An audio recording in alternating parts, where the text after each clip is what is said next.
Psalm 121 verses 1 and 2 say, I lift up my eyes to the hills, from where does my help come? My help comes from the Lord, who made heaven and earth.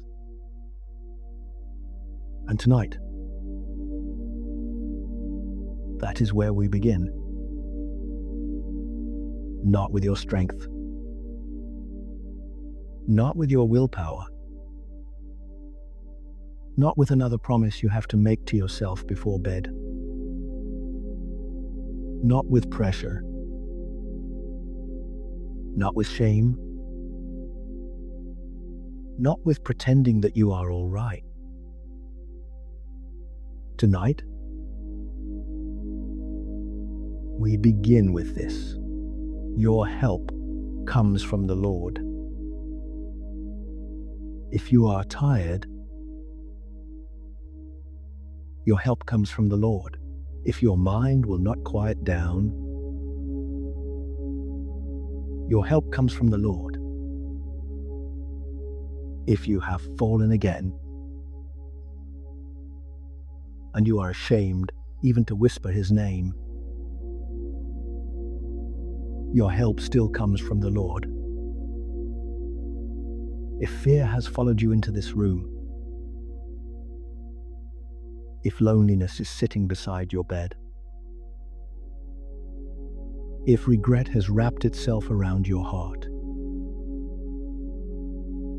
your help comes from the Lord. So, before anything else, let this moment become still. Let your eyes begin to rest. Let them close gently if they have not already. Let the muscles around your eyes soften. Let your forehead loosen. Let your jaw unclench. Let your shoulders stop holding up what they were never meant to carry alone. Take a slow breath in and breathe out more gently. Again, breathe in and breathe out more slowly, as though your soul is setting down something heavy in the presence of God. Feel the bed beneath you. Feel the surface holding your body. Let it receive the weight of this day. Let it receive the exhaustion in your mind. Let it receive the ache in your chest. Let it receive the fear you have been carrying from 1 hour to the next. And as the room grows quieter, and as your breathing becomes softer, hear this with tenderness. The Lord is not waiting for a better version of you before he comes near. He comes near the weary. He comes near the ashamed. He comes near the fearful. He comes near the restless. He comes near the one who has drifted. He comes near the one who does not know how to pray anymore. Tonight, many hearts are awake in the dark, reaching for God in the same way you are. One person wrote, "It's cool, ma'am. Pray for me. I have mental health problems." Another wrote, "It is midnight and I pray that I will stop lusting." And another simply said, "1, Am Michigan. Struggle with anxiety.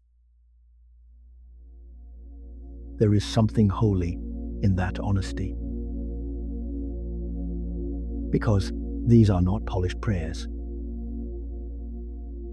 These are not church words chosen in daylight.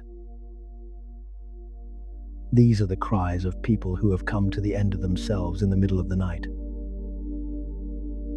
People who cannot sleep, people whose minds are heavy, people who are afraid to close their eyes, people who feel filthy after falling into sin again, people who do not know whether they are more exhausted by the day they lived or by the thoughts chasing them through the night. People who are trying to come back to God, even if all they have left is one broken whisper, "Lord, help me." And maybe tonight, that is where you are too. Maybe your battle is not visible to anybody else, but it is loud inside of you. Maybe lust has worn grooves into your mind, and now shame follows you to bed like a second shadow. Maybe anxiety keeps your thoughts running in circles until morning. Maybe you are tired of asking forgiveness for the same thing. Maybe you are frightened by the dark, by bad dreams, by strange heaviness in the night, by the feeling that your soul has lost its footing. Maybe you have been drifting from God. And what hurts most is not only your sin, but the distance you feel growing between your heart and His. Maybe you are lonely. Maybe you are broken. Maybe you are just so tired of being at war inside. If that is where you are tonight, stay here. Do not run from this moment. Do not run from the quiet. Do not run from the Lord, because this is not a night for pretending. This is a night for being held. And tonight, as we begin to rest in the presence of God, we are going softly into the story of Isaiah, not to study it like a lesson, not to collect facts, not to impress ourselves with how much we know, but to enter it like weary people entering a shelter in the rain. To enter it as restless souls who need to know what kind of God meets people in their undone moments. To enter it as those who need mercy more than explanation. Long ago, Isaiah stood in the temple. He was living in a complicated world. A world full of instability. A world where leaders rose and fell. A world where people were spiritually divided, morally confused, and increasingly distant from the God they claimed to know. There was prosperity in some places, but rot underneath. There was religion on the outside, but compromise within. There was fear about nations, fear about enemies, fear about the future. There was injustice. There were false loves. There were people looking for security in all the wrong places. And if we are honest, that does not feel far from our own time. Many people today lie down at night with the same divided heart. They want God, but they have also chased other things. They say they trust Him, but fear still rules their breathing. They long for purity, but sin still clings to them. They want peace, but their minds are crowded with impulses. Shame, noise, and sorrow. They want sleep, but the night exposes everything they tried to outrun during the day. That was the kind of world Isaiah lived in. And yet, in the middle of that world, something happened that changed everything. Scripture tells us that in the year King Uzziah died, Isaiah saw the Lord. He saw the Lord high and lifted up, seated on a throne. The train of his robe filled the temple. Above him were the seraphim, calling to one another, Hoi, Hoi. Holy is the Lord Almighty. The whole earth is full of His glory. Try not to rush past that. Tonight, as you lie here in the dark, let your mind rest for a moment in that holy scene. Not a noisy room, not a rushed prayer, not a distracted heart checking the time, but a holy place. The throne, a God who is not trembling, a God who is not confused, a God who is not anxious about tomorrow, a God who has not lost His power, a God who is still holy, still sovereign, still radiant, still full of glory. There is something deeply calming about remembering that God is still God, because your thoughts have not dethroned Him. Your fear has not dethroned Him. Your addiction has not dethroned Him. Your relapse has not dethroned Him. Your sleeplessness has not dethroned Him. Your shame has not dethroned Him. The darkness in the room has not dethroned Him. Even the battle inside you has not dethroned Him. The Lord is still high and lifted up, still seated on the throne, still holy, still present, still full of mercy. And yet Isaiah's first response was not confidence. He did not stand there proud. He did not begin by saying, "Here I am. I belong in this holy place." No.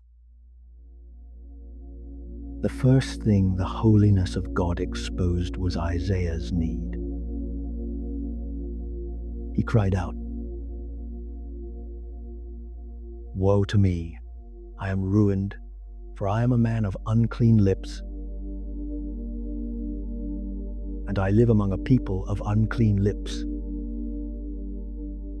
That is one of the most important moments for us tonight, because that is the place where many people are lying in bed right now. Not at the place of victory, not at the place of strength, but at the place of being undone. A person watches the wrong thing again and then lies awake, feeling ruined. A person gives in to the same habit again and whispers, "Lord, I am tired of sinning." A person wakes up from a nightmare and feels unsafe.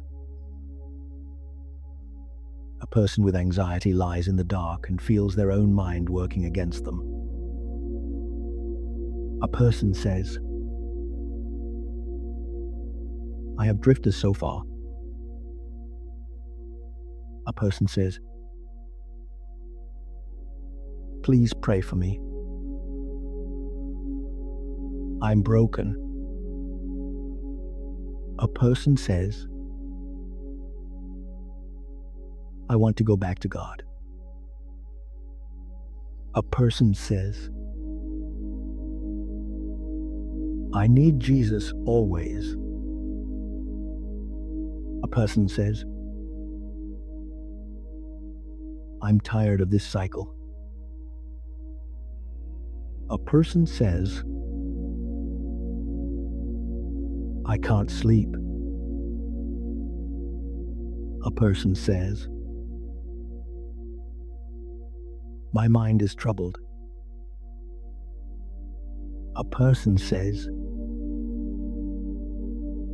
"I feel something off." A person says, "I have sinned." A person says, "Forgive me." Father, and maybe tonight, that person is you. If so, I want you to hear this very carefully. Isaiah's story did not end when he became aware of his uncleanness. And your story will not end there either. The holiness of God did not exist to destroy Isaiah in that moment. It revealed his need so that mercy could meet him there. That matters, because many people have been taught or have quietly assumed that if they fall far enough, fail often enough, or feel dirty enough, the safest thing to do is stay away from God until they are less ashamed. But that is not how mercy works. And that is not what happened in the temple. Isaiah stood there undone, exposed, aware of his unclean lips and his unclean world. And then, from the altar, a coal was brought to him, not to cast him away, not to shame him further, but to touch the very place of his uncleanness. That is the mercy of God. He does not always begin by dealing with the polished part of you. He touches the place that knows it needs cleansing. And tonight, for so many listening hearts, That place is very specific. For some, it is the mind. A mind that has been invaded by fear, anxiety, dark thoughts, heaviness, obsession, or restless racing. For some, it is the imagination, worn down by lust, pornography, fantasy,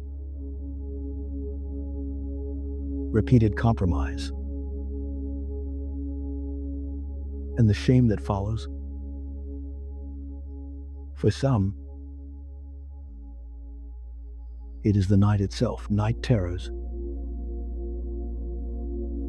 bad dreams, strange spiritual fear, the dread of waking at 3 a.m. with a pounding heart. For some, it is the conscience relapse, regret, a private compromise no one else knows about. For some, it is a deep loneliness, a fear that they are too far gone,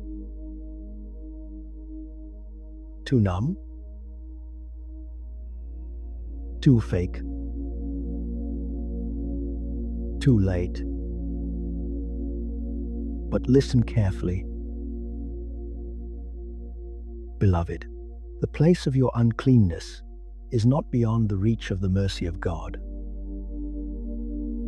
If your mind is the place that feels troubled tonight,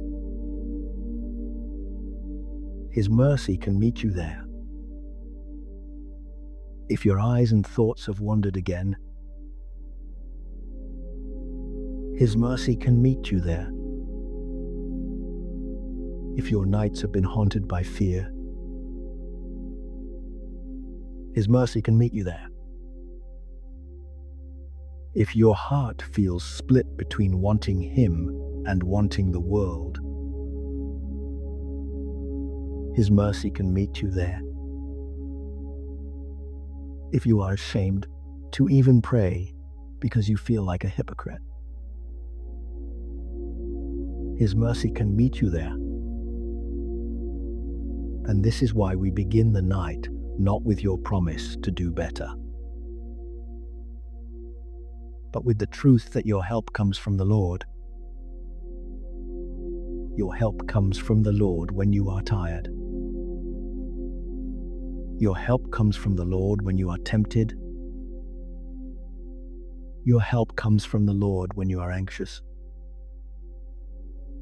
Your help comes from the Lord when you are ashamed. Your help comes from the Lord when your body is in bed, but your soul is still pacing. Your help comes from the Lord when you do not know how to fix yourself. Your help comes from the Lord when you feel far away. Your help comes from the Lord when your mind says, "You've gone too far." And grace says, "Come closer." So now,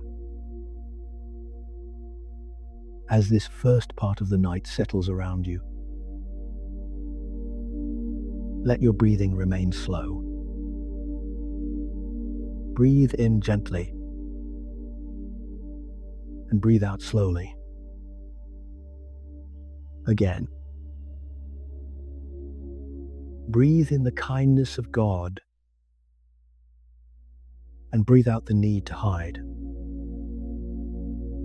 Let your face soften more. Let your mouth rest. Let the muscles in your neck loosen. Let your chest stop bracing itself for a moment. Let the bed keep holding you. Let the room become less like a courtroom and more like a place of mercy. Because tonight we are not rushing. We are not striving. We are not proving anything. We are coming before the Lord exactly as we are awake. Tired. Heavy. Ashamed. Fearful. Needy and letting His presence become the first safe place we have entered all day. And if you have been wondering whether God still wants you near, hear this. Isaiah was not cast away when he confessed his uncleanness. He was met. He was touched. He was cleansed. And that same God has not changed. The one who is holy is still merciful. The one who sees everything is still gentle with the weary. The one on the throne is still near to the brokenhearted.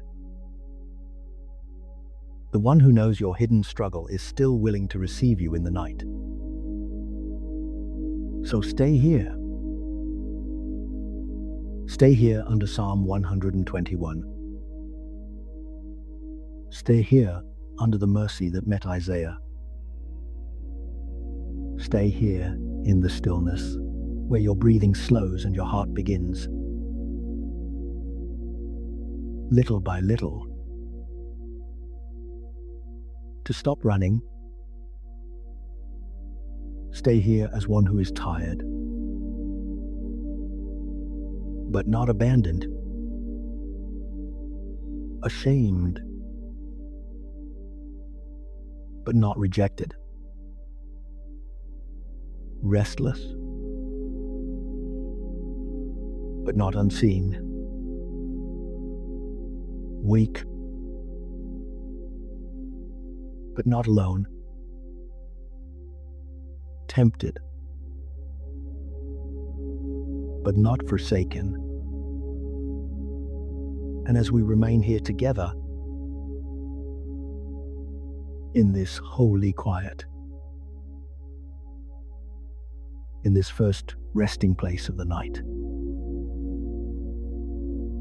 we will go deeper, still deeper, into Isaiah's story, and deeper into the mercy of the God who does not turn away from those who need Him most. Now, as the room has grown a little quieter, as your breathing has slowed a little more, as the bed has begun to hold your body more gently, stay here a little longer. In the story of Isaiah, he stood there before the holiness of God. There was nowhere left to hide. No ordinary noise of life left to distract him. No easy way to pretend that everything was fine. The light of God's presence exposed what was deepest within him. And Isaiah cried out, "Woe is me, I am ruined, for I am a man of unclean lips. And I live among a people of unclean lips." That is not the cry of a weak man in some shallow sense. It is the cry of a man who finally stopped running from the truth. He saw the holiness of God, and at the same time, he saw the truth about himself. And if we are honest, many people lying awake in the night are standing in that very place. Not everyone can name it clearly, but they feel it. Some feel unclean after falling into lust again. Some feel unclean after watching. imagining, thinking, or doing what they themselves hate. Some feel stained by anger, bitterness, envy, deceit, or by a compromise no one else knows about. Some are ashamed not only of what they did,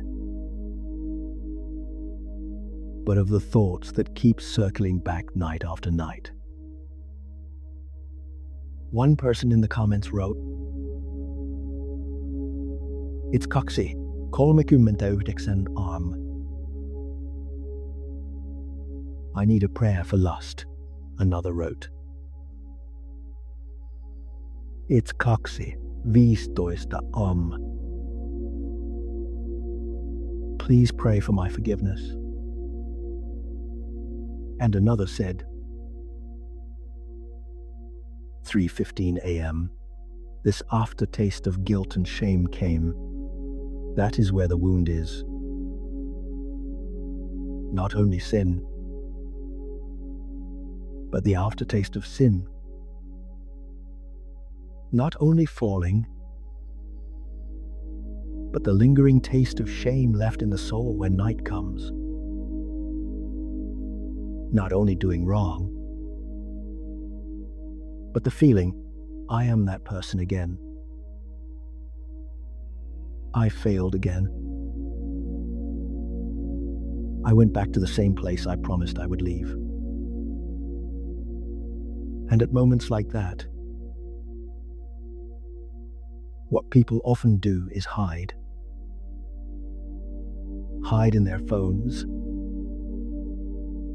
Hide in exhaustion. Hide in sleep. Hide in promises to do better tomorrow. Or hide in silence from God. But Isaiah was not healed by running from the presence of God. It was in that presence that he was touched. Scripture tells us that one of the seraphim flew to him with a live coal from the altar. That coal touched Isaiah's lips. And these words were spoken, "Your guilt is taken away and your sin is atoned for." Stay there for a moment. God did not touch the strongest part of Isaiah. He touched the place Isaiah knew was unclean. That matters very much tonight. Because you may be lying here with a very specific wound, a place in your inner life you do not want anyone to see. A cycle you are too tired to keep making promises about. A temptation that has made you distrust yourself. An anxiety that keeps biting at your thoughts. A fear in the night that keeps waking you up. A sense of distance from God, so deep that you are not even sure you can come back. And at that very point, you may think, surely God would stay away from me. Surely he is tired of me now.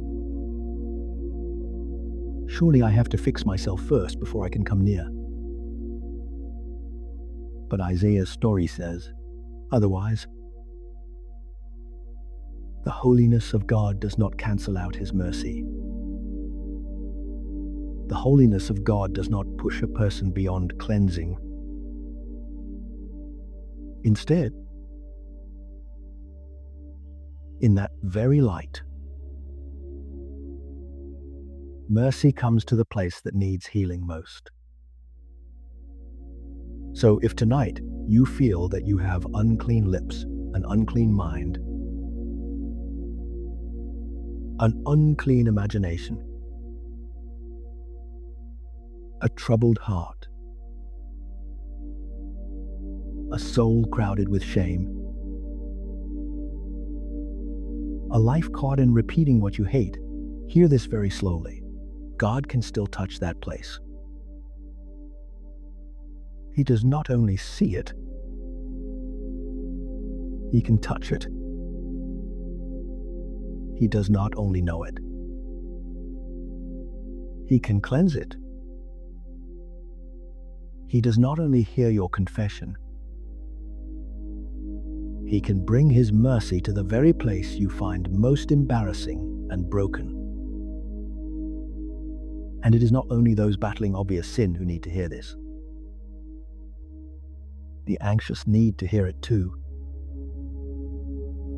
Those waking up from nightmares need to hear it too. Those frightened by sleep paralysis,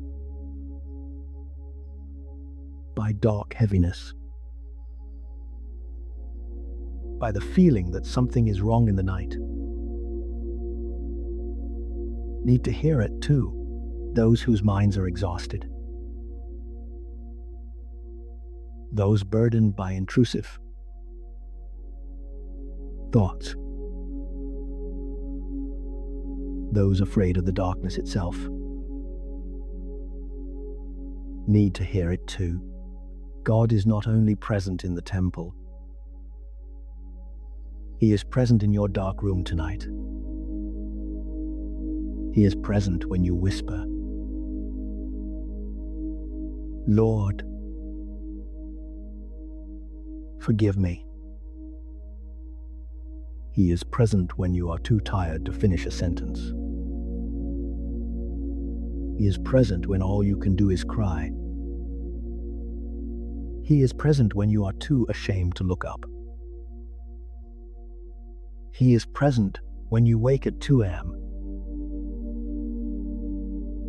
3 a.m.,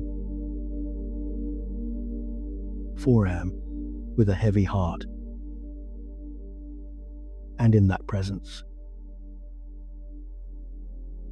what you need is not more condemnation. What you need is to be touched.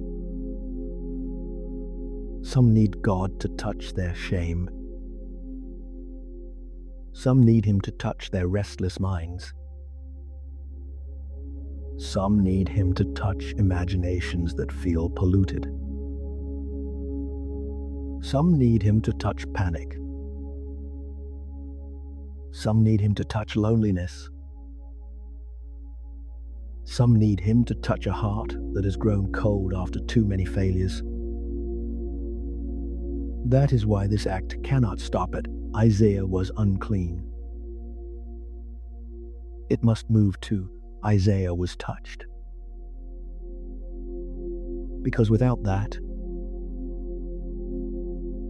the story would only make the listener heavier. But once mercy appears, the story becomes a shelter. So now, as you continue to lie here, take a slow breath in, and as you breathe out, let yourself release the sentence, "I do not need to hide anymore." Breathe in, God sees clearly. Breathe out, and he still comes near. Breathe in, he knows the weakest place in me. Breathe out, and he does not turn away. Breathe in, his mercy is still here. Breathe out, and I can remain in his presence. That is where this act wants to bring the listener. Not into panic over uncleanness, but into a holy stillness where a person realizes, I have been fully seen and still touched by mercy. And when a person begins to believe that in the middle of the night, the heart begins to soften. They are no longer only afraid. They begin to hope. They are no longer only ashamed. They begin to remain. they are no longer only staring at their failure. They begin to turn toward the one who can cleanse what they cannot cleanse themselves. So stay here a little longer. The live coal in the story is not meant to frighten you. It is a sign that God is not indifferent to your uncleanness. But neither is he helpless before it. He has a way of touching. He has a way of cleansing.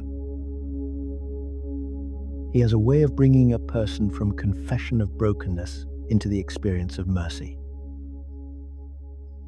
And this is also the moment when the story begins to move from vision toward response, from being undone to being called, from shame to willingness,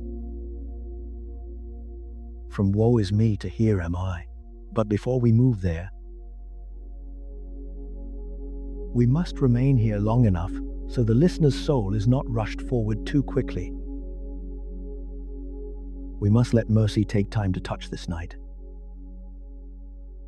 We must let the sleepless person understand that they are not abandoned in the shame part of the story. We must let the one who has fallen, wept, and feared understand that the story is still opening. And so, in the next part, we will not only remain with Isaiah in the temple,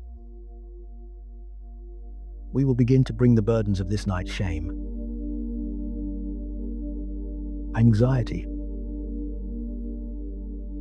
temptation, fear,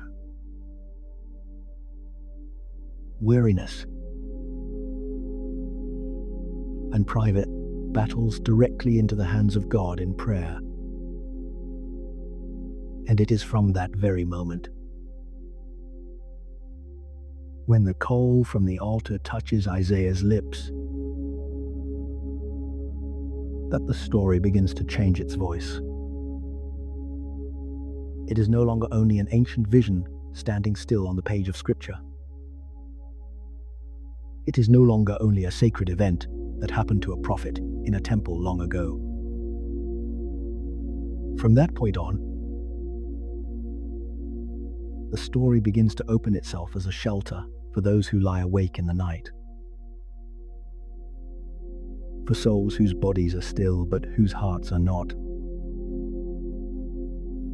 For those who feel that what remains inside them is shame, weariness, and private battles no one else can see. Because when Isaiah is touched, the listener begins to understand something very deep. God did not push Isaiah away when he spoke of his uncleanness. He did not turn his face when Isaiah trembled before the truth about himself. He did not tell him to cleanse himself first and only then come near.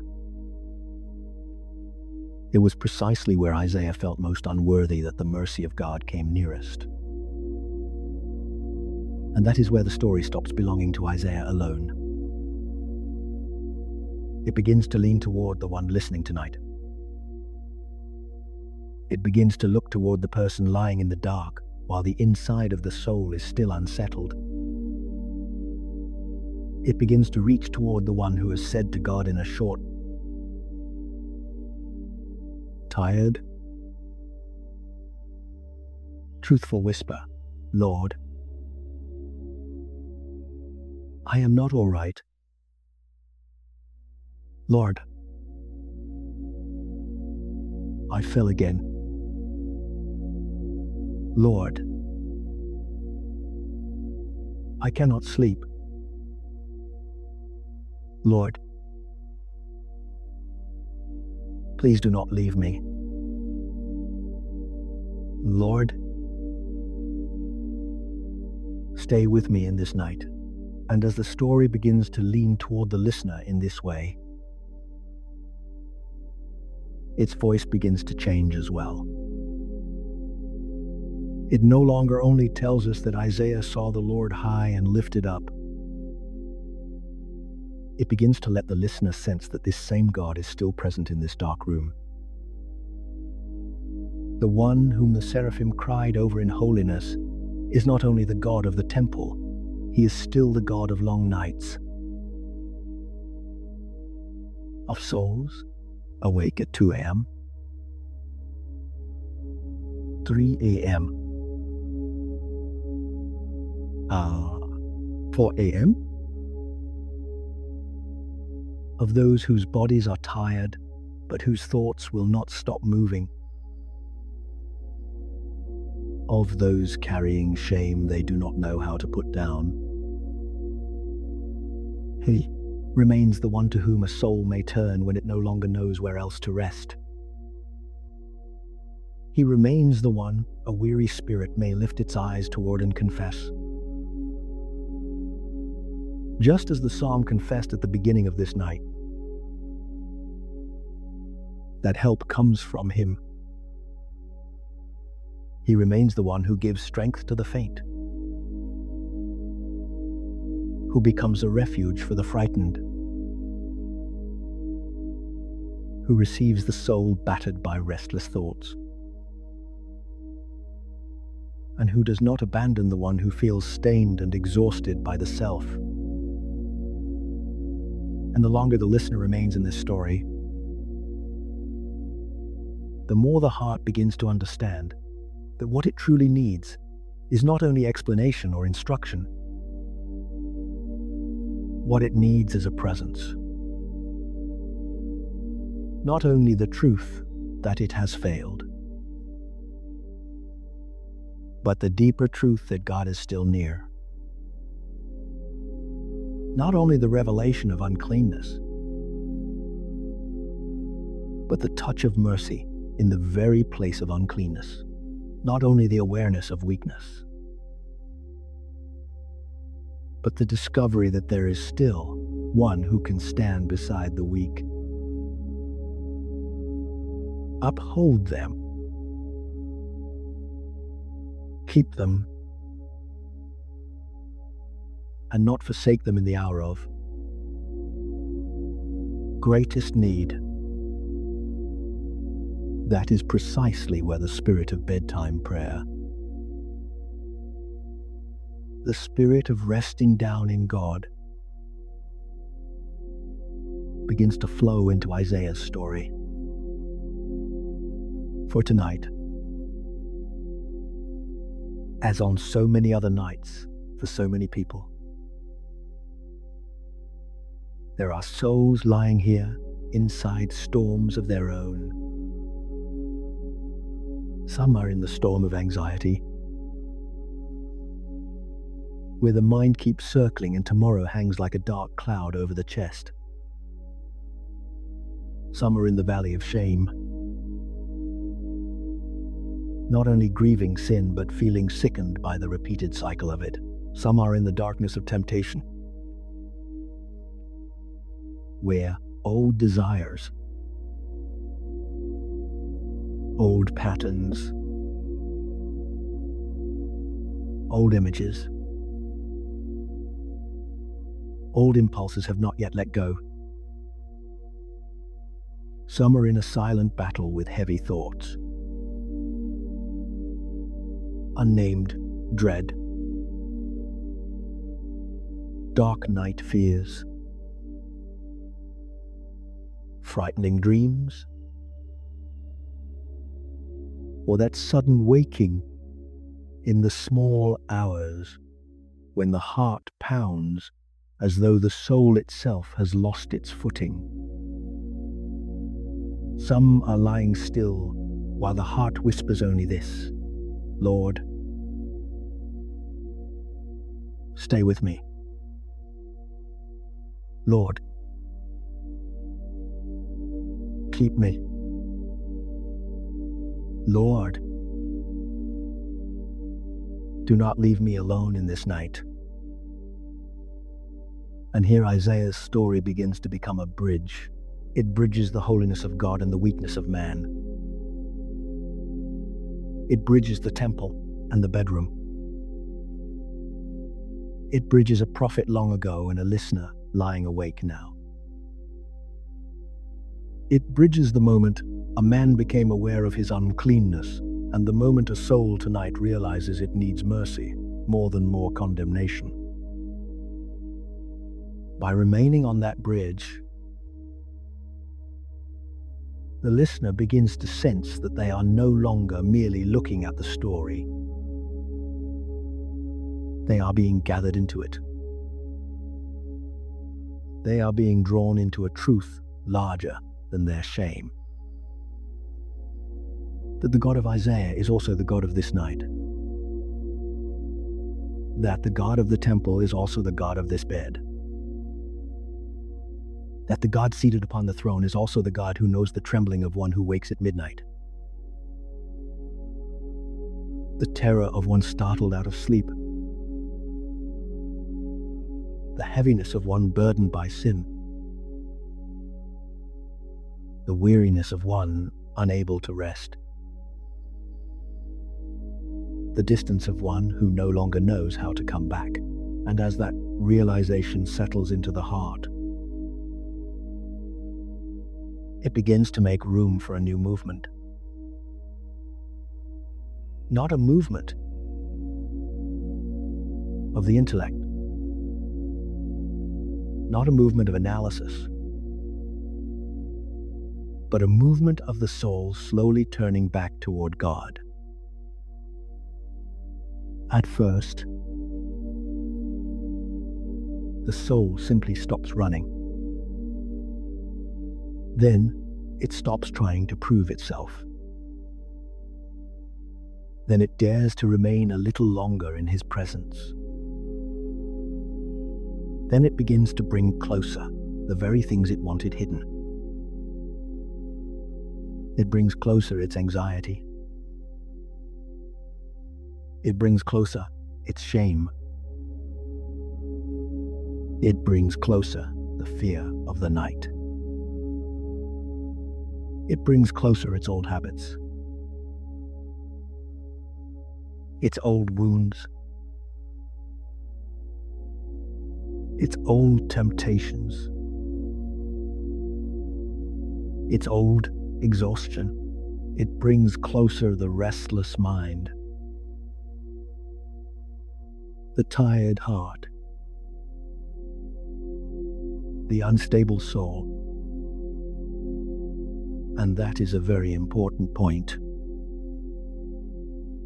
because the next act must not arrive like a harsh turn. It must come as the natural opening of what this story has already been preparing. Not by leaving scripture behind and switching into a separate prayer section, but by allowing the light of the temple, the holiness Isaiah saw, the cleansing of the coal, and the mercy that touched his lips to open the way for the prayer of this night, means the listener does not leave the story when Act 3 begins. The listener carries the story along, carries the throne of God along, carries the cry of holy, hoy, holy along, carries the moment of being touched along,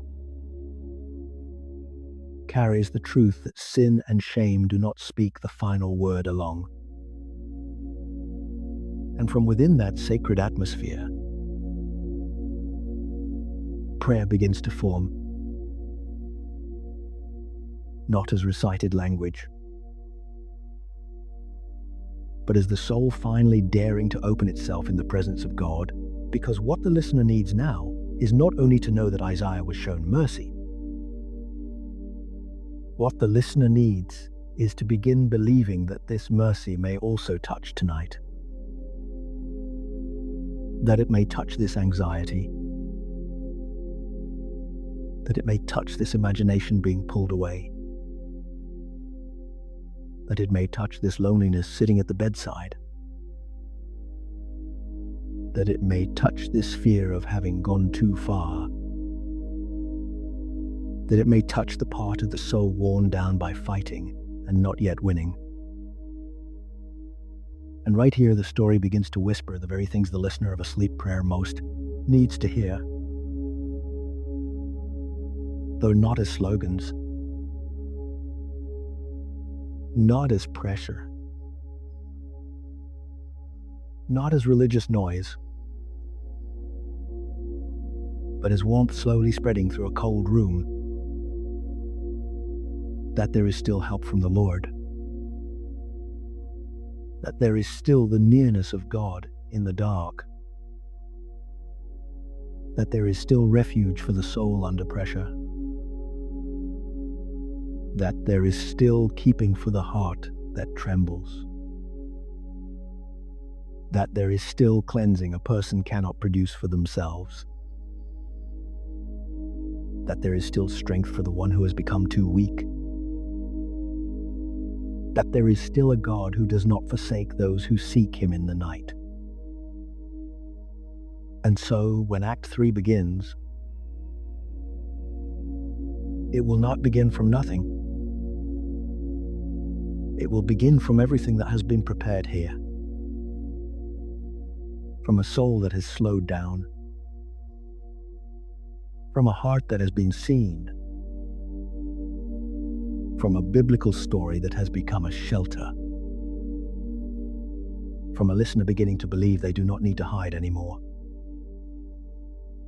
From a night in which the holiness of God does not drive the soul into despair,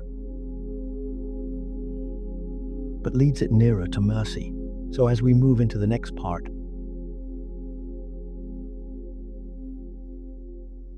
let everything remain this gentle.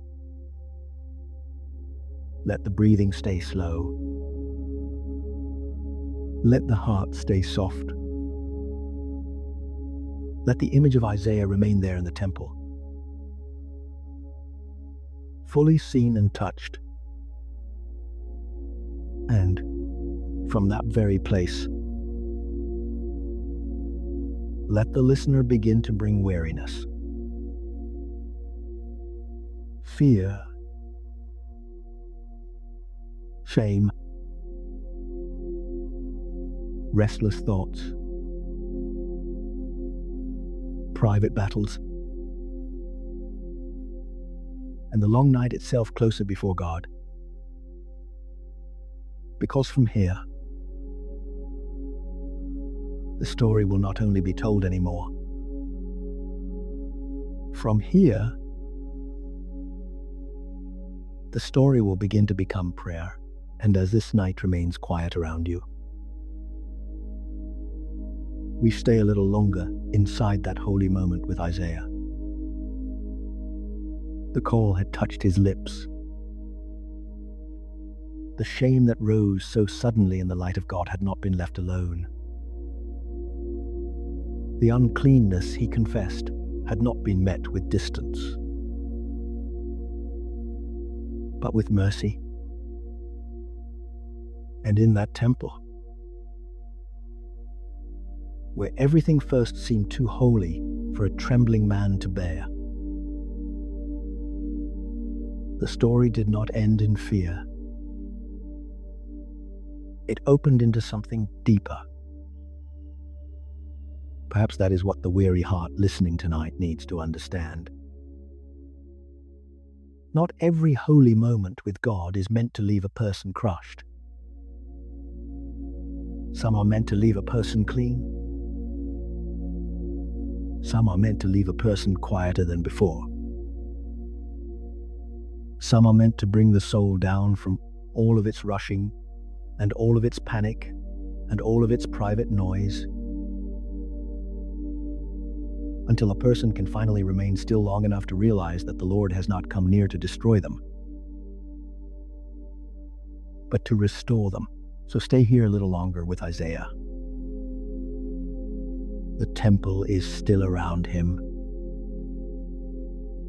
The throne is still high and lifted up. The train of the robe still fills the holy place. The cry of the seraphim still lingers in the air like a sound too pure to be forgotten. And yet now, something inside Isaiah has changed. He is still small. He is still standing before holiness greater than he can contain. But he is no longer untouched. And when a soul has been touched by mercy, even before anything in life has visibly changed, something begins to settle. Something begins to unclench. Something begins to stop running. It may be like that for the one listening tonight. Not everything has changed yet. The room is still the same room. The night is still the same night. The battles waiting outside this moment may still be real. The habits that grieve the heart may not have vanished in an instant.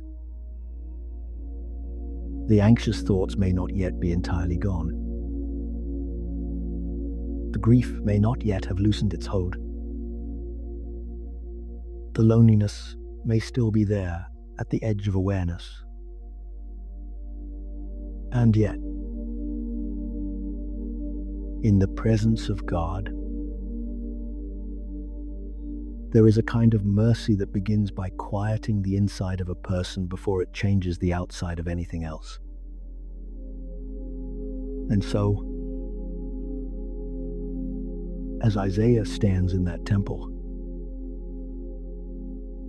touched and no longer abandoned inside his shame,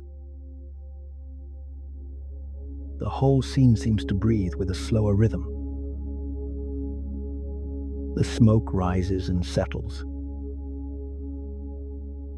The voices that shook the thresholds are no longer only terrifying, they are part of a holiness that is now no longer entirely far away.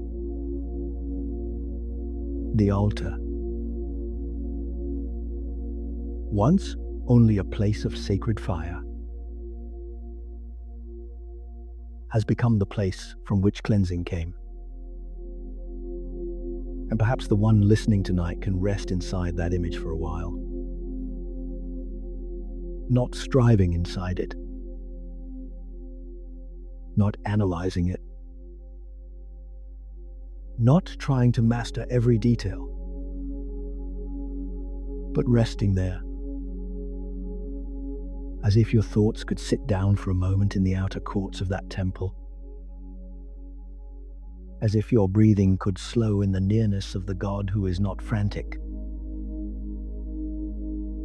not hurried, not afraid, as if your soul could begin to learn from his stillness. And so the night itself begins to take on the rhythm of that holy place. A slower rhythm. A gentler rhythm. A steadier rhythm. The kind of rhythm the frightened body has forgotten. The kind of rhythm the ashamed mind has not known how to return to. The kind of rhythm that says you do not need to save yourself in this hour. You do not need to win every war before lying down. You do not need to solve tomorrow before you rest tonight. You only need to remain where mercy has found you. So let the breath become part of the story now, as Isaiah stood there in the temple.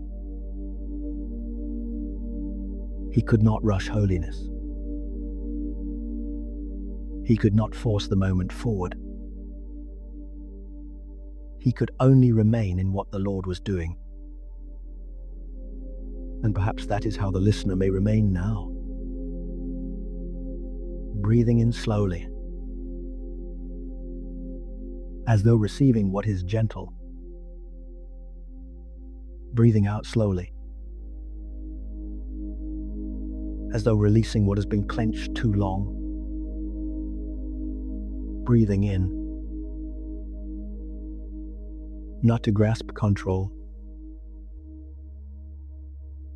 but to receive the kindness of God. Breathing out, not in defeat, but in surrender. Breathing in, as though the soul were making room for mercy. Breathing out, as though the body were laying down its armor, one piece at a time. The forehead need not strain here. The jaw need not tighten here. The shoulders do not need to carry what the Lord has already seen. The chest does not need to brace for impact, as though God were about to wound what he has come to cleanse. Instead, even the body may begin to learn from the temple. The body may learn that stillness is not always danger, that nearness to God is not always pressure, that being seen is not always rejection, that confession is not always followed by abandonment, that the holy can also be tender, that mercy can come close enough to touch the exact place that feels most unworthy. And as this settles, there is another movement inside the story. Isaiah has confessed. Isaiah has been touched. Isaiah has been cleansed. And now he hears the voice of the Lord. Whom shall I send? And who will go for us? That voice did not come to him before mercy.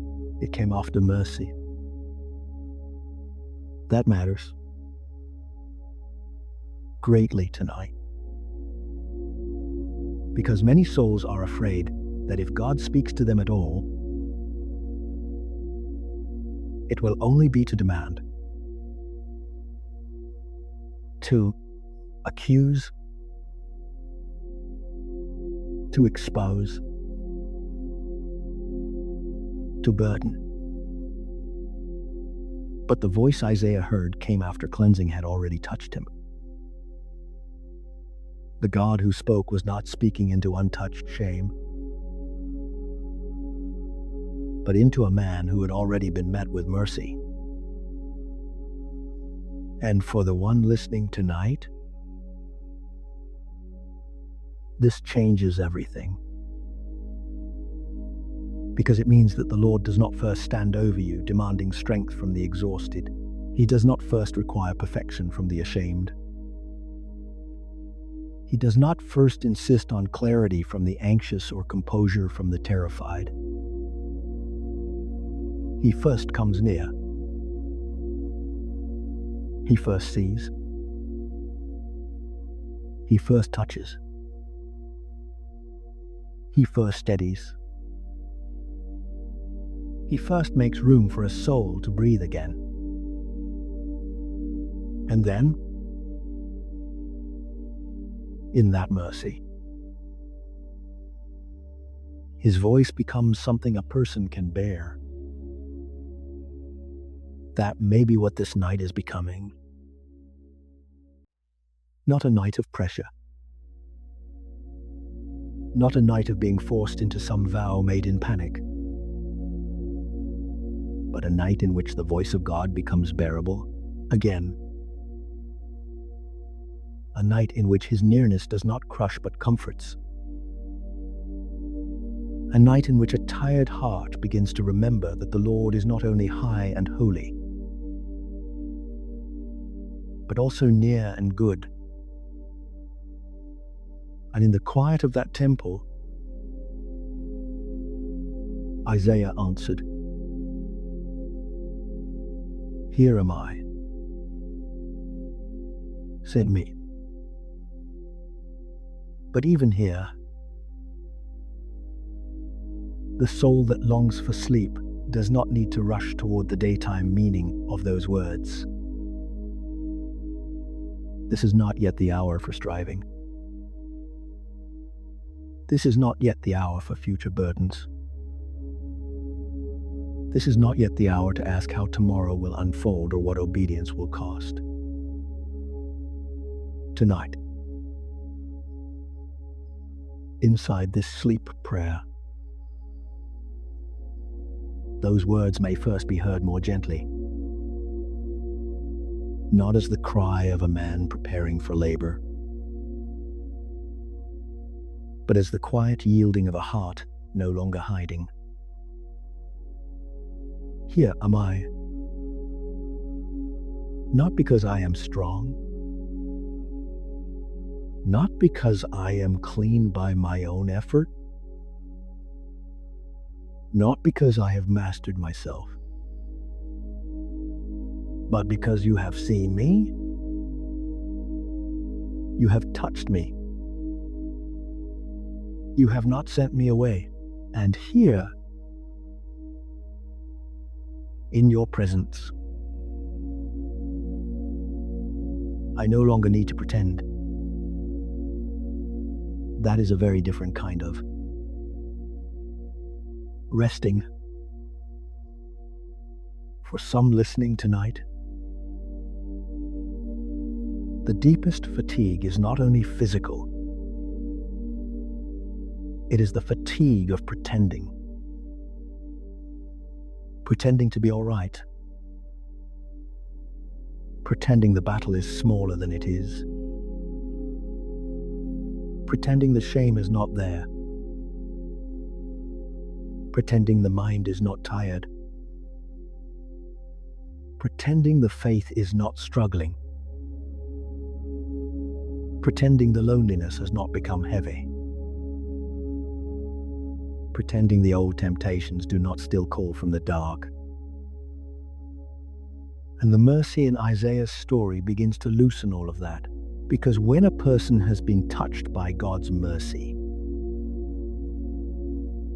they do not need to exhaust themselves hiding anymore. They may simply remain. I may say, in the simplest and weakest way if necessary, here I am.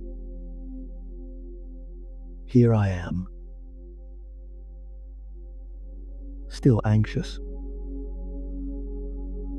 Here I am. Still tired. Here I am. Still needing help. Here I am. Still longing to be clean.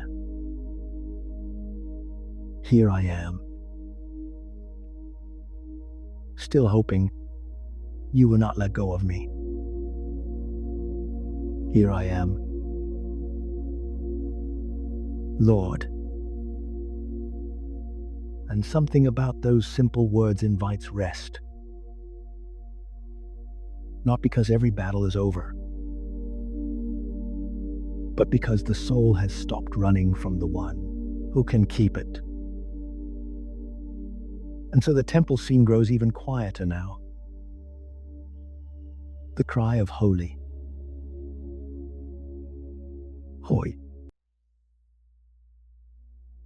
holy, remains above everything. The throne remains above every fear. The altar remains the sign that mercy has come near. The voice of God remains real. But the heart of the listener is no longer standing outside of it all as an observer. It is beginning to breathe within it. Breathing more slowly. Breathing more deeply. Not as exercise. Not as technique for its own sake, but as the body's small way of agreeing with the mercy of God. The breath comes in.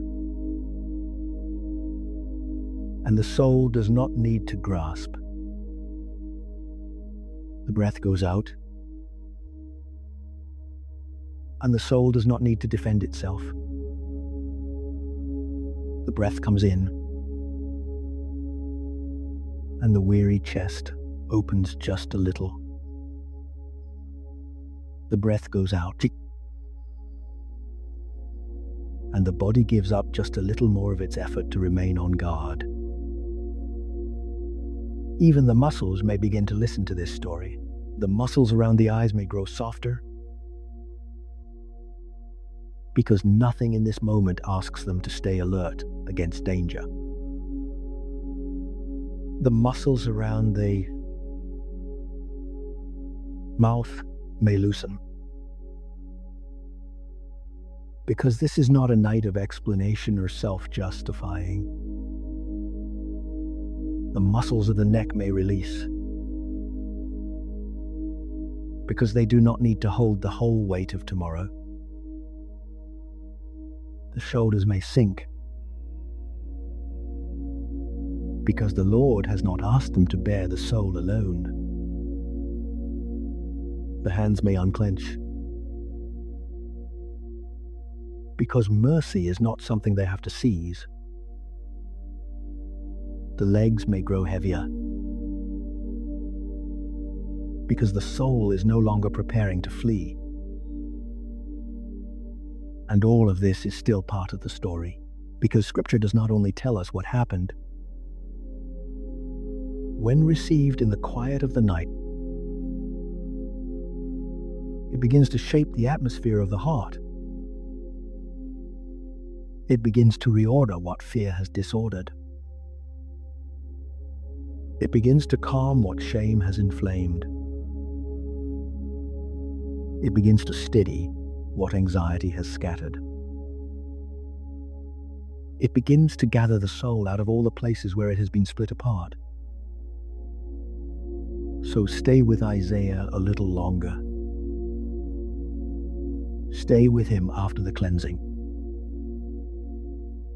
Stay with him after the trembling confession. Stay with him when the voice of God enters the stillness. Stay with him when a human heart, once overwhelmed by its own uncleanness,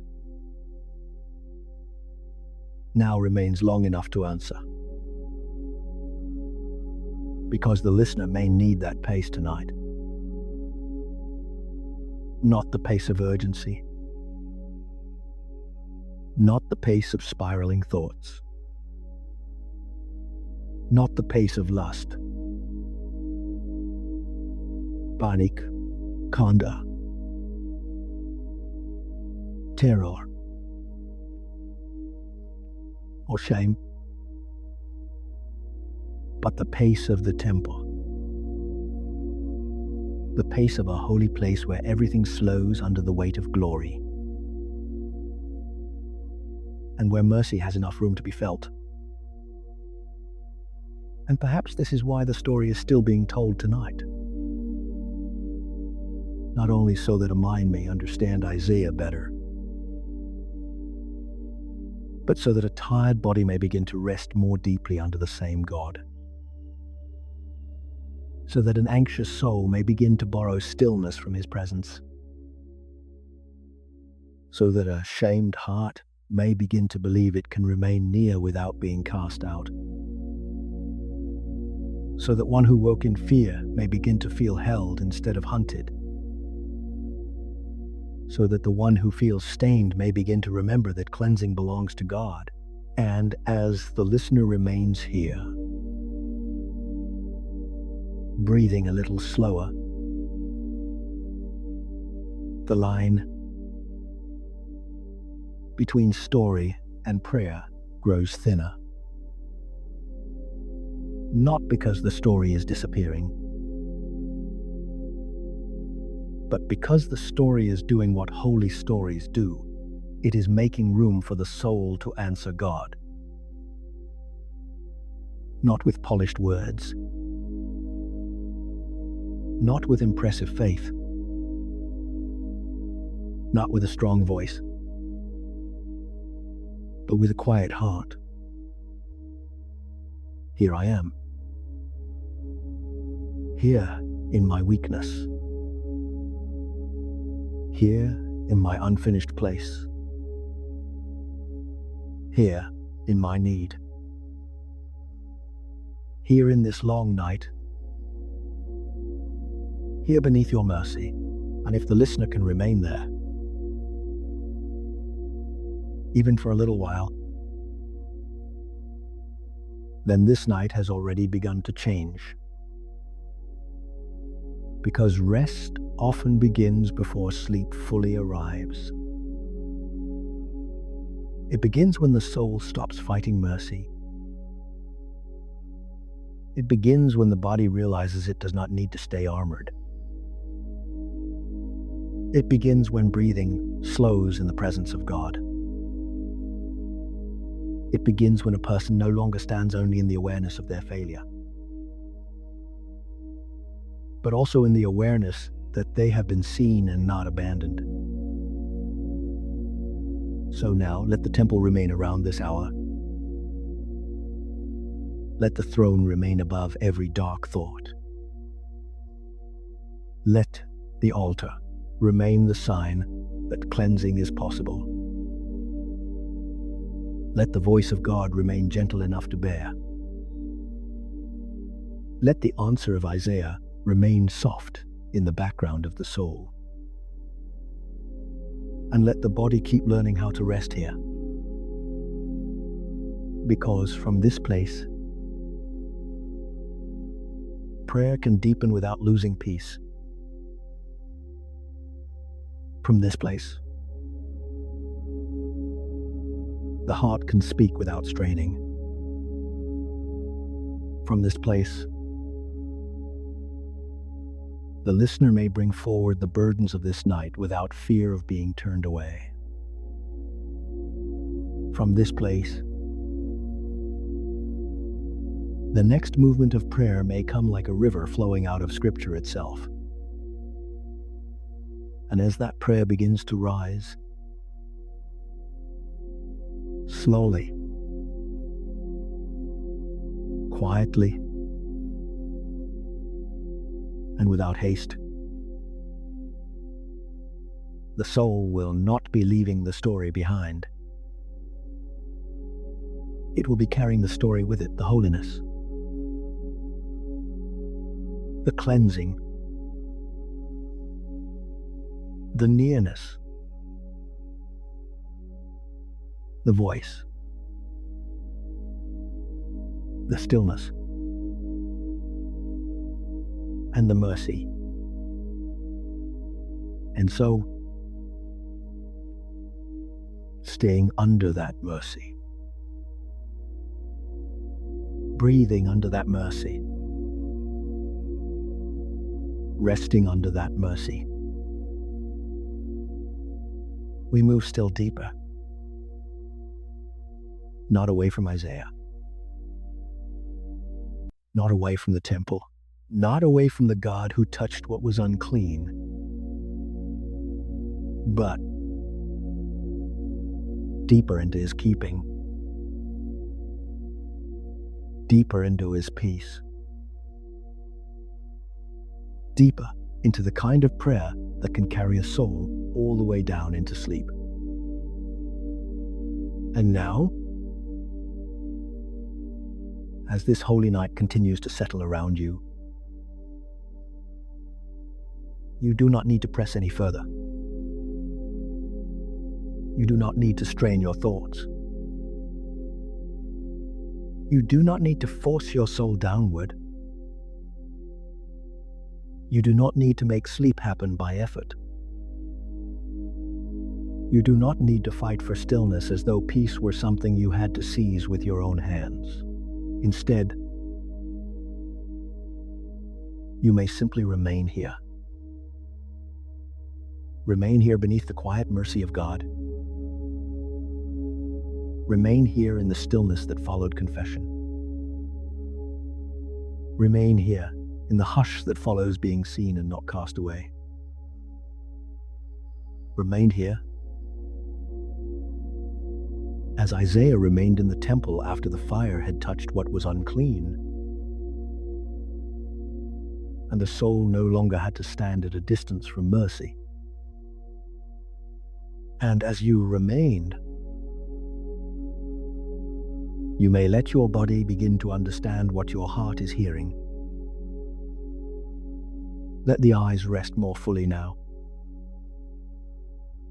Let the small muscles around the eyes soften and release. Let the forehead smooth itself out. Let the jaw unclench a little more. Let the tongue rest. Let the neck loosen. Let the shoulders drop their burden lower. Let the chest stop racing. Let the stomach soften. Let the arms grow heavier. Let the hands release what they have been trying to hold. Let the legs be carried by the bed beneath you. And as all of that begins to quiet down, let the breath become gentler now. Breathe in slowly, not to gather control, but simply to receive what this moment offers. And breathe out more slowly, as though every long exhale were laying down a little more of the day. A little more of the tension. A little more of the noise. A little more of the fear. A little more of the striving. Again, breathe in slowly and breathe out even more gently. Let the breath come like a soft tide. Let it come in without force. Let it leave without resistance. Let each breath settle deeper into the body. Let each exhale lower you more fully into the surface beneath you. Let each quiet breath remind your whole being that, for this hour, you do not have to carry yourself alone. And perhaps now, as the breathing grows slower, the scene of Isaiah's temple can become quieter inside you too. The throne remains high and lifted up. The holiness of God remains unshaken. The altar remains holy. The mercy that touched the prophet remains real. But now the soul is no longer trembling outside the story. Now the soul may rest inside it. As if the stillness of that temple could spread into this room. As if the quiet after mercy could settle over this bed. As if the holy calm of God's presence could begin to cover the mind. The body. The memory. The imagination. And the restless heart. So let the stillness come lower. Lower than the forehead. Lower than the jaw. Lower than the chest. Lower than the anxious breathing. Lower than the thoughts that have been racing in circles. Lower than the fear that has kept watch in the night. Lower than the shame that has clung so closely to the soul. Let the stillness of God come lower than all of it. Because not every work of God begins by changing the whole world around a person.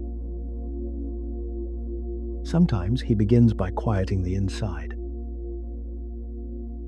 Sometimes he begins by loosening what has been clenched for too long. Sometimes he begins by teaching the frightened body that it may rest in holy safety. Sometimes he begins by teaching the weary soul that it may stop running and simply remain near. And now, from within that stillness, the promises of God begin to come close. Not as noise, not as pressure, not as something shouted over the soul, but as covering, as gentleness,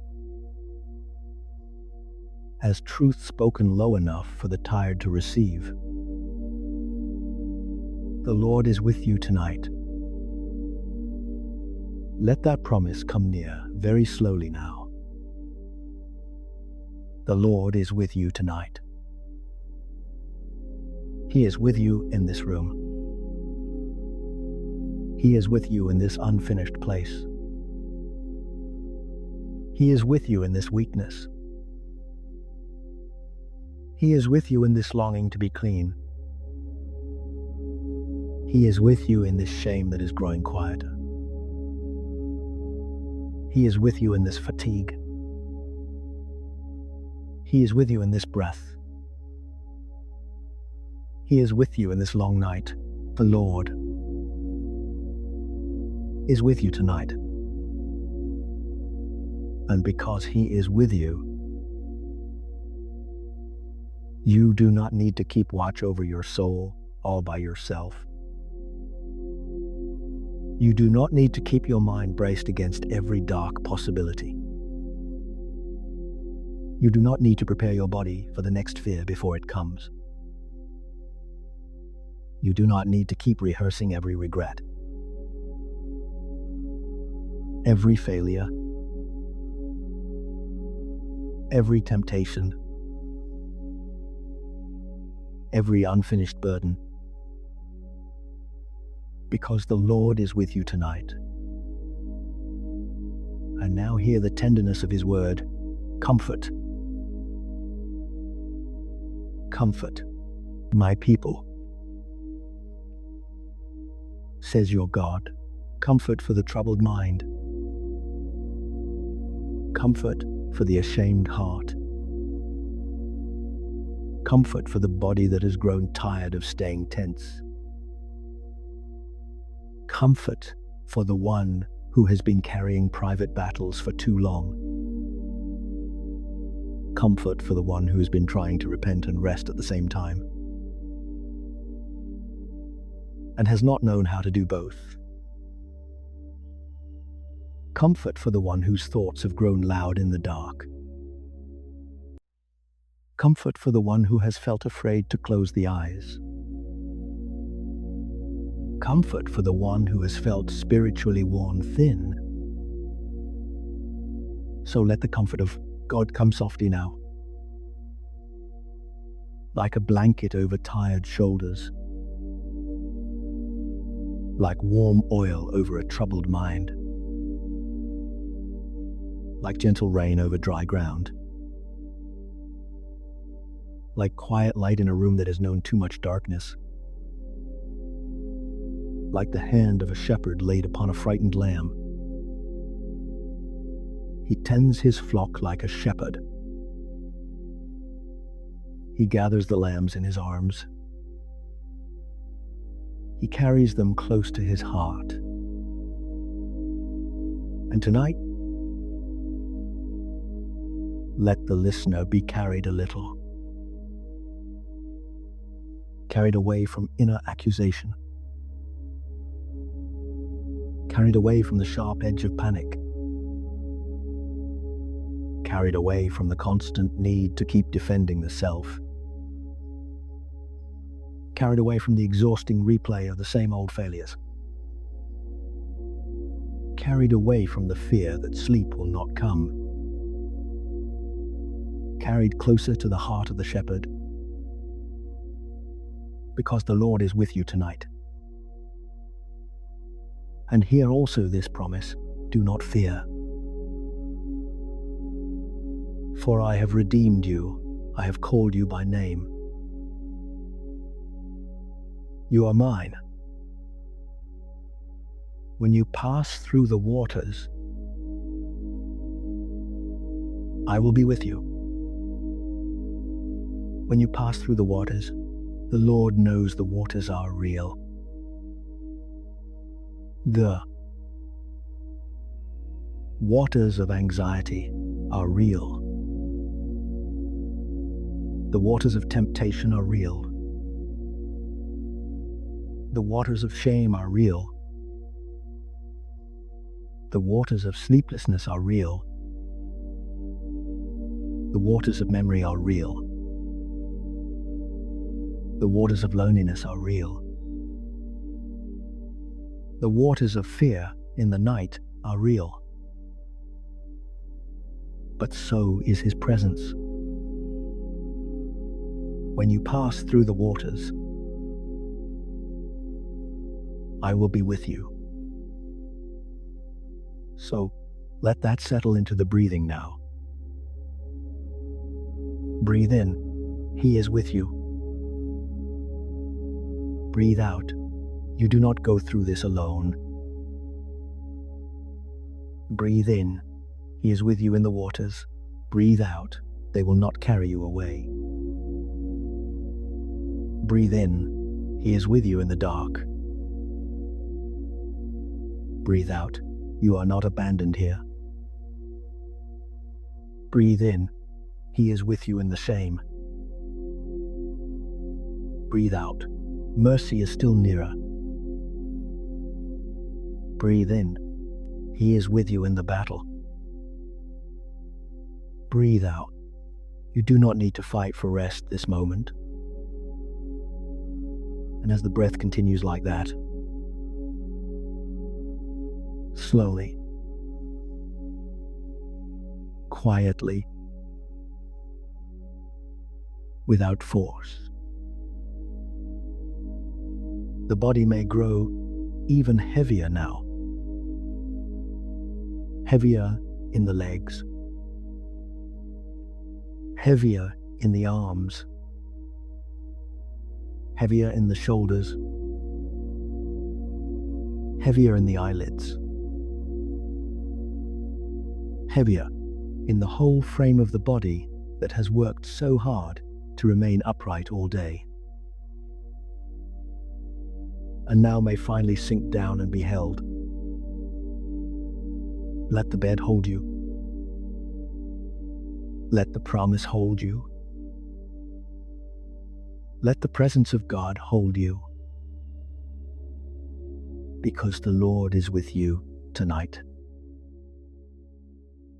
He gives power to the faint, and to him who has no might, He increases strength. That promise belongs here too. Not only to tomorrow morning, not only to the daylight, but to this hour, to this tired hour, to this quiet hour, to this hour when the body is weak and the heart is tender and the mind is no longer able to keep going at the same pace. He gives power to the faint. So the listener does not need to create peace from within their own emptiness. They do not need to force quiet into the mind. They do not need to manufacture sleep. They do not need to become suddenly strong enough to deserve rest. They may receive. Receive enough gentleness to soften. Receive enough safety to unclench. Receive enough mercy to remain. Receive enough nearness to stop running.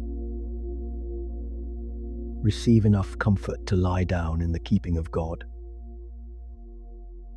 And hear this too. He will keep you from all evil. He will keep your life. The Lord will keep your going out and your coming in from this time forth and forevermore. He will keep this room. He will keep this bed. He will keep this breathing. He will keep this body through the night. He will keep this mind when it tries to rise again into fear. He will keep this heart when shame tries to return with its old accusations. He will keep this soul in the place where it is too tired to defend itself anymore. He will keep. That is enough for this hour. Not every question must be answered tonight. Not every habit must be broken tonight. Not every wound must be fully healed tonight. Not every tomorrow must be solved tonight. For this hour, it is enough that He keeps. He keeps the weary. He keeps the ashamed. He keeps the anxious. He keeps the tempted. He keeps the lonely. He keeps the one trying to return. He keeps the one who has no strength left, but still whispers His name. The Lord is with you tonight. You are not beyond His mercy. You are not outside His reach. You are not alone in this room. You are not forsaken in this weakness. You are not abandoned in this unfinished place. The Lord is with you tonight. So now, let the thoughts become quieter. Let them pass more slowly now. Let them lose some of their sharpness. Let the fear lose some of its urgency. Let the shame lose some of its heat. Let the body stop expecting another blow. Let the soul learn again what it is to be under faithful watch. And as everything grows quieter and heavier and softer, you do not need to say much more. The promise can keep working in the quiet. The Lord is with you tonight. The Lord is with you tonight. The Lord is with you tonight. And perhaps, in that nearness, sleep will begin to come more gently now, like a mercy that first touches the edges of the mind, then the weight of the body, then the deeper places of the soul. So remain here, covered, kept, comforted, watched over, and gently, very gently, as the night grows even softer,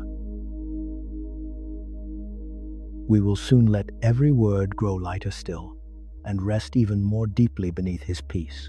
And now, there is nothing more you need to hold, nothing more you need to explain, nothing more you need to prove, nothing more you need to carry through this hour by yourself. This night may grow quiet now.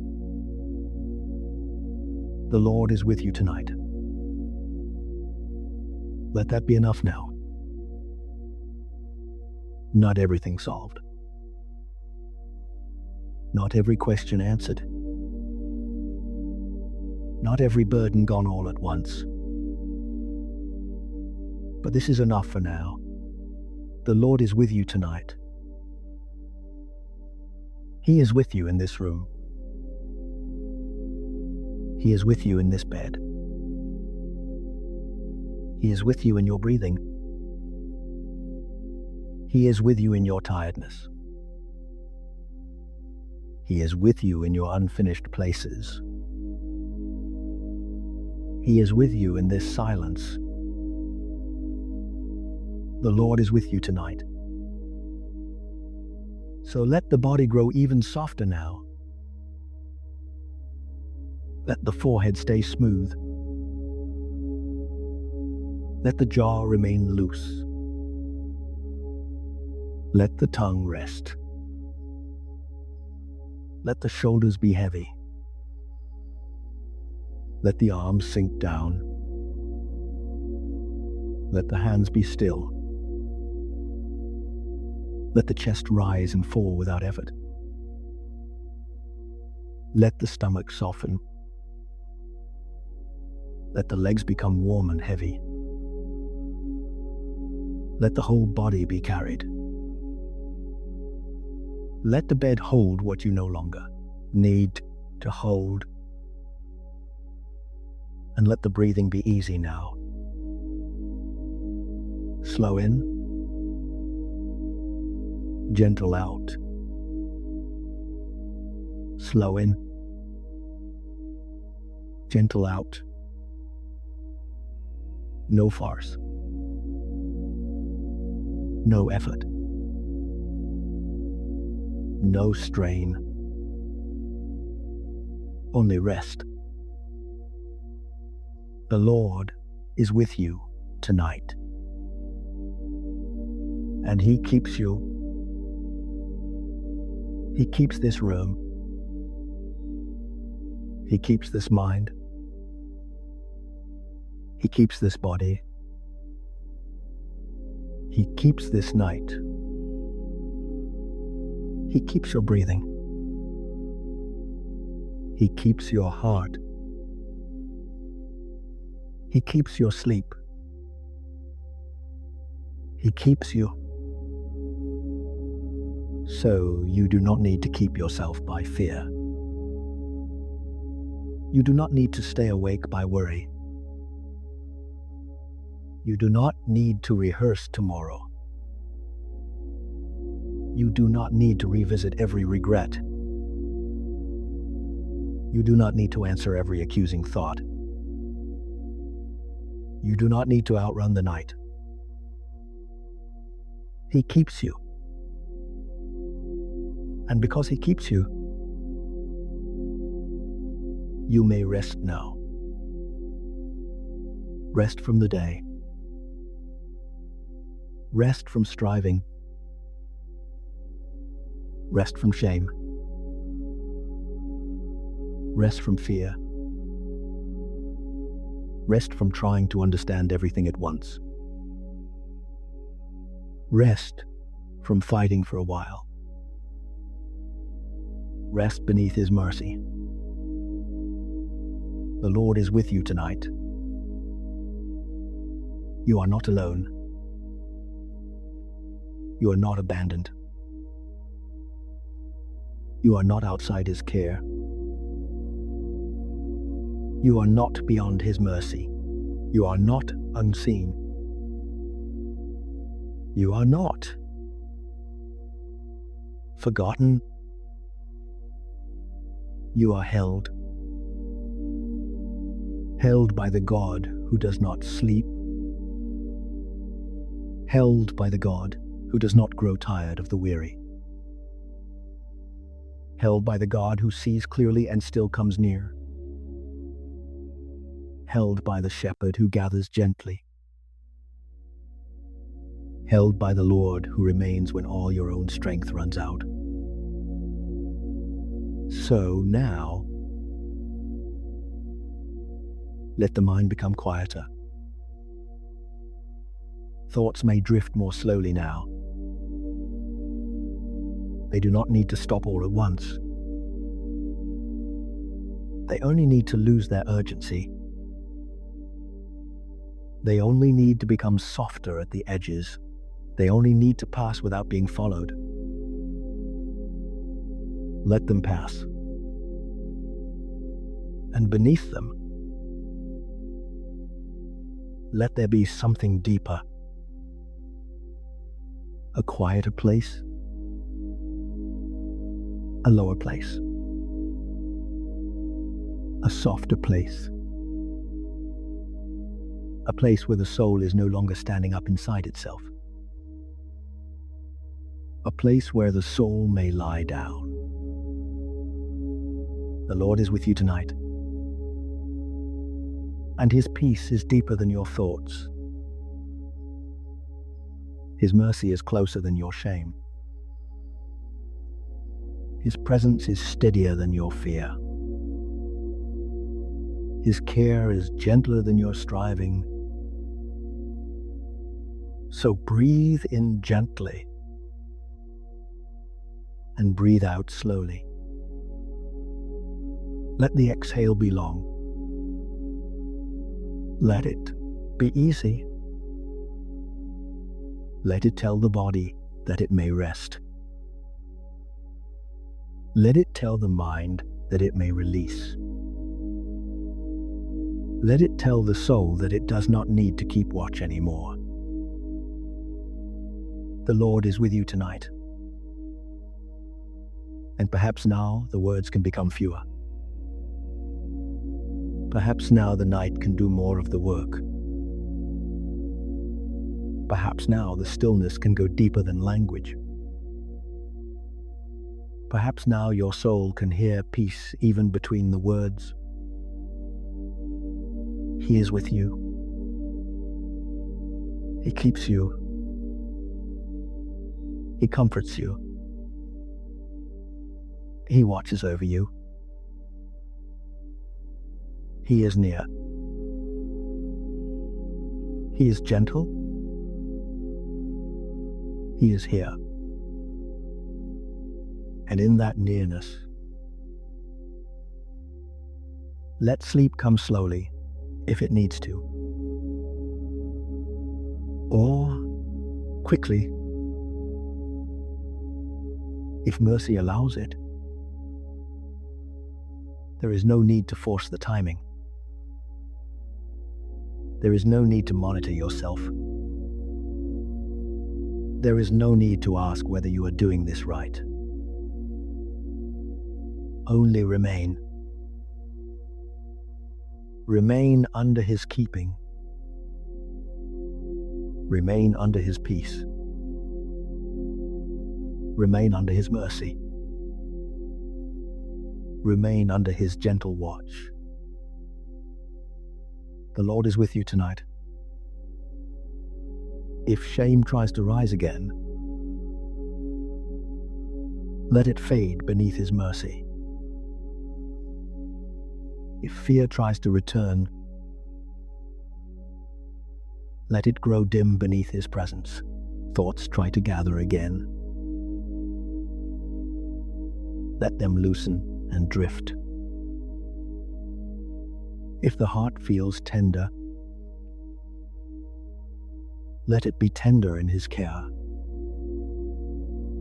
If sleep comes little by little, let it come.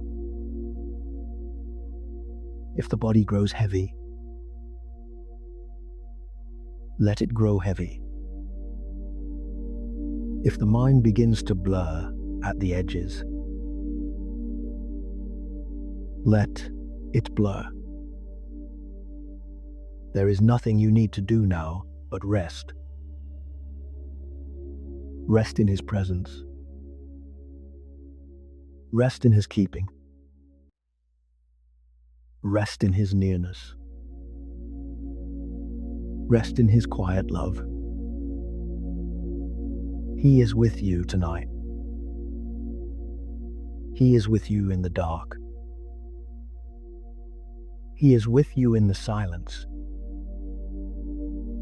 He is with you in the half-formed thought.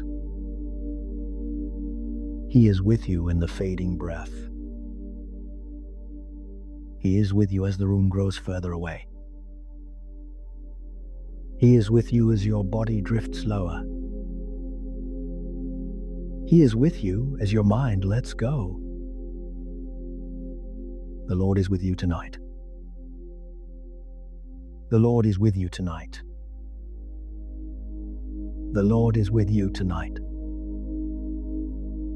And now let everything grow lighter.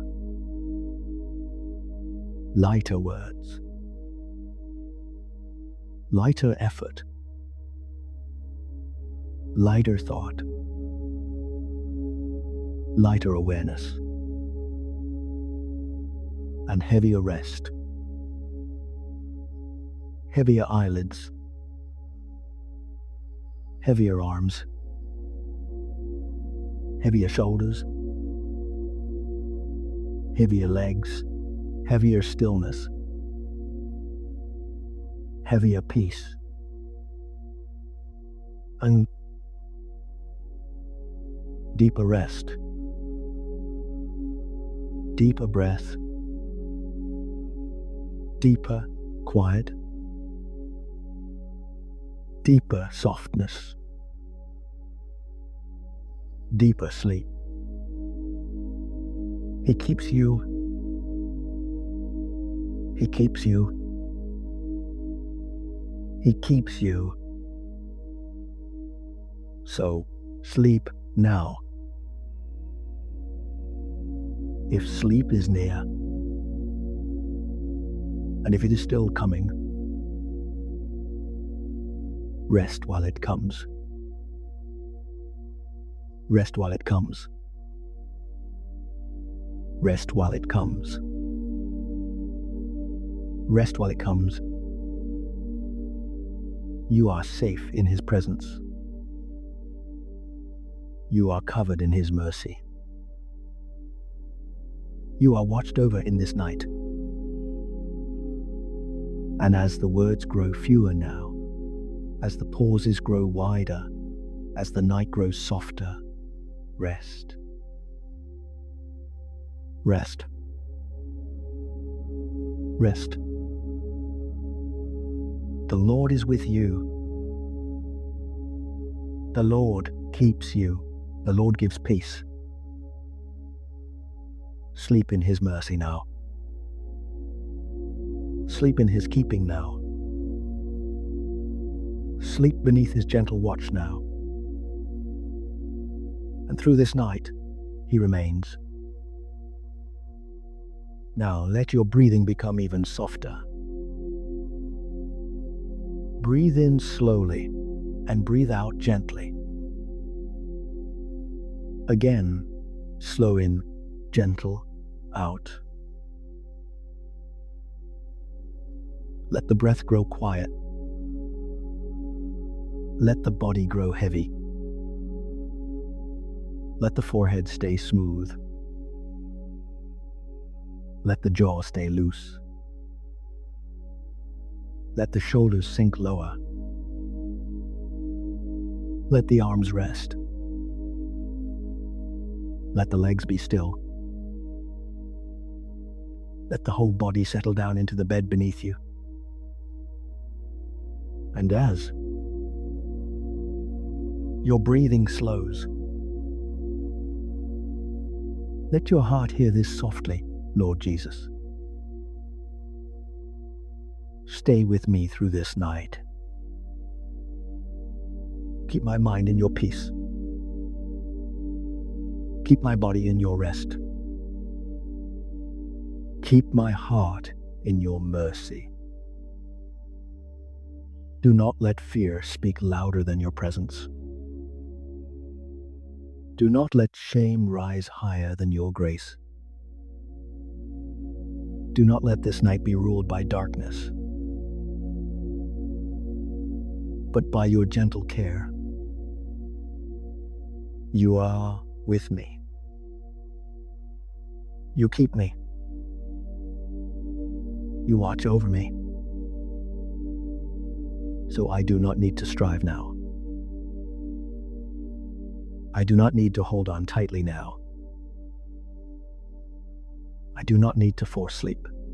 I rest beneath your presence. I rest beneath your mercy. I rest beneath your keeping.